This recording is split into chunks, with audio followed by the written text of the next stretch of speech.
നാലുവശം വെള്ളത്താൽ ചുറ്റപ്പെട്ട തീർത്തും മനോഹരമായ പ്രകൃതി കനിഞ്ഞനുഗ്രഹിച്ച ഒരു തുരുത്തുണ്ട് കൊല്ലം ജില്ലയിൽ, മൺട്രോ തുരുത്ത്. അങ്ങോട്ടേക്കാണ് നമ്മൾ ഇന്ന് യാത്ര പോകുന്നത്. ഇതിപ്പോൾ ഐലൻഡ് ടൂറിസത്തിന് പേരുകേട്ട സ്ഥലമാണ്.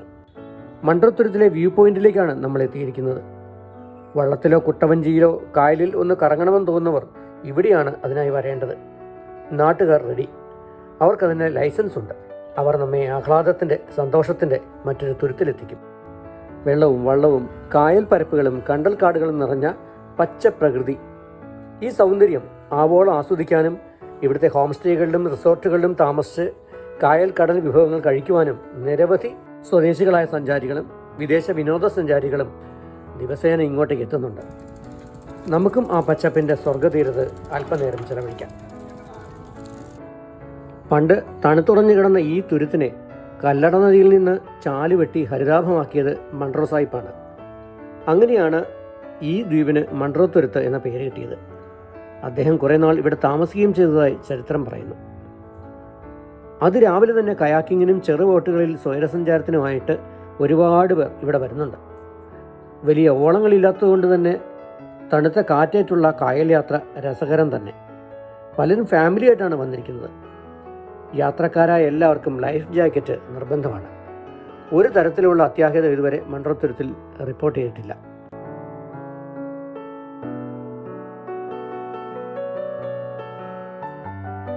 വേണമെങ്കിൽ പെഡൽ ബോട്ട് കിട്ടും, തന്നെത്താൻ തുഴയണമെന്ന് മാത്രം. ഇവിടെ ഏത് സമയത്ത് ഷൂട്ട് ചെയ്താലും തകർപ്പൻ റിസൾട്ടാണ്. പ്രീ വെഡിങ് ഫോട്ടോഷൂട്ടിനും സേവ് ദ ഡേറ്റിനും ചിത്രീകരണത്തിനും ഒക്കെ പറ്റിയ ലൊക്കേഷനാണ് മൺട്രോ തുരുത്ത്. സിനിമാ സീരിയൽക്കാരുടെ ഇഷ്ട ലൊക്കേഷൻ കൂടിയാണ് ഈ സുന്ദരതീരം. എവിടെ നോക്കിയാലും ഒരാൾ പൊക്കത്തിൽ കണ്ടൽക്കാടുകൾ കാണാം. ഓക്സിജൻ പ്രൊഡ്യൂസ് ചെയ്യുന്നു എന്നത് കൂടാതെ ഒരുപാട് ചെറുജീവികളുടെ ആവാസ കേന്ദ്രം കൂടിയാണ് കണ്ടൽ വനങ്ങൾ. അവ വെള്ളപ്പൊക്കത്തെയും എന്തിന് സുനാമിയെപ്പോലും ചെറുക്കുന്നതിന് കഴിവുണ്ടെന്ന് പലർക്കും അറിഞ്ഞുകൂടാ. ഞാൻ കണ്ടൽ വനങ്ങൾ അതിരിട്ട നടപ്പാതയിലൂടെ കായലിൻ്റെ നടുവിലേക്ക് നടന്നു. അവിടെ ഒരു കുട്ടവഞ്ചിക്കാരനോട് പറഞ്ഞു വെച്ചിട്ടുണ്ട്. ഉള്ളിൽ വലിയ പേടിയുണ്ട്. എന്താകുമോ എന്തോ. ഫാമിലിയോടൊപ്പമാണ് യാത്ര. കേട്ടിട്ടില്ലാത്ത ചില ഹിന്ദി പാട്ടൊക്കെ വെച്ച് തുഴക്കാരൻ റെഡിയായിരിപ്പുണ്ട്. കുട്ടവഞ്ചിയിലെ യാത്ര ഇത്തിരി റിസ്ക് ആണെങ്കിലും ഒന്ന് ട്രൈ ചെയ്യാൻ തന്നെ തീരുമാനിച്ചു. ദൈവമേ, കുട്ടവഞ്ചിയുടെ മുകളറ്റവും വെള്ളവും ഏതാണ്ട് ഒരേ നിരപ്പിലാണെന്ന് തോന്നുന്നു.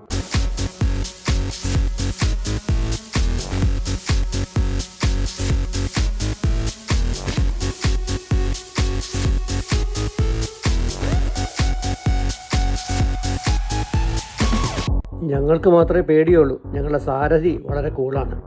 ഇതെത്ര കണ്ടിരിക്കുന്നു എന്ന മട്ട്.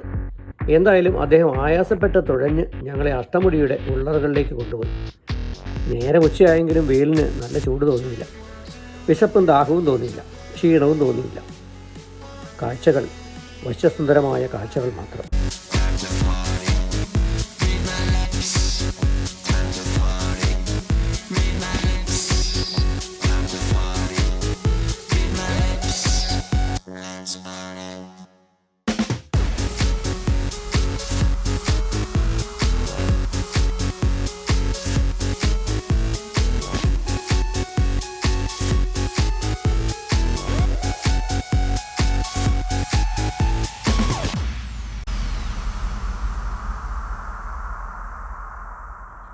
ഉറക്കത്തിൻ്റെ ലഹരി എന്നിൽ പടരുന്നതായി എനിക്ക് തോന്നി.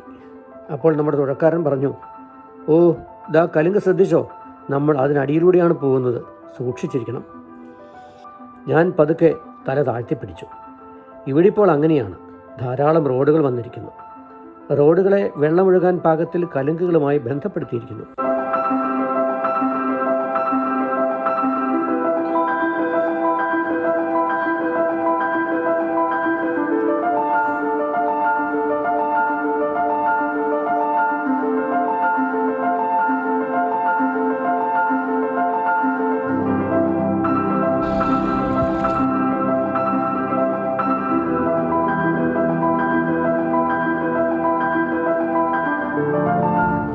കണ്ടൽക്കാടുകളെക്കുറിച്ച് 2 വാക്കുകൂടി പറയാനുണ്ട്.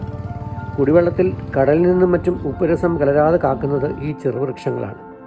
കേരളത്തിൽ 1680 ഹെക്ടർ കണ്ടൽക്കാടുകളുണ്ടായിരുന്നു.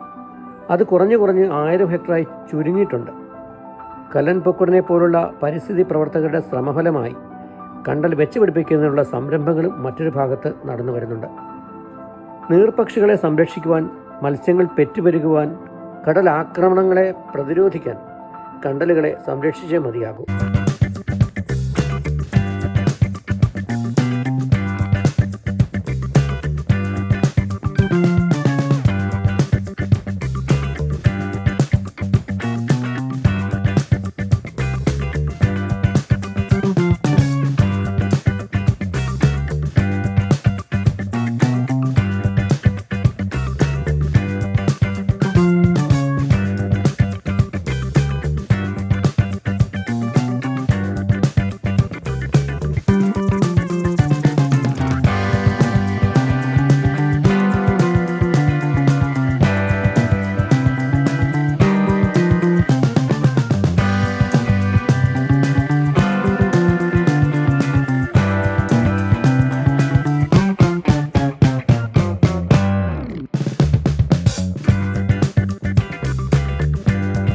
ഞങ്ങൾ യാത്ര മതിയാക്കി. കയാക്കിങ്ങിന് എത്തിയവരും തോണി യാത്രക്കാരും യാത്രയിലാണ്. ഇനി എന്തെങ്കിലും കഴിക്കണമല്ലോ. ഒരുപാട് ഹോം സ്റ്റേകളും ചെറുതും വലുതുമായ റിസോർട്ടുകളും നമ്മളെ കാത്തിരിക്കുന്നുണ്ട്. അവിടങ്ങളെല്ലാം നേരത്തെ വിളിച്ചു പറഞ്ഞാൽ മാത്രമേ ഇഷ്ടവിഭവങ്ങൾ ചൂടോടെ ലഭിക്കുകയുള്ളൂ. ഞങ്ങൾ മുൻകൂട്ടി അറിയിച്ചിരുന്നു. അതുകൊണ്ട് അങ്ങനെ അവിടെ നിന്ന് ഭക്ഷണവും കഴിച്ച് തിരുവനന്തപുരത്തേക്ക് മടങ്ങി.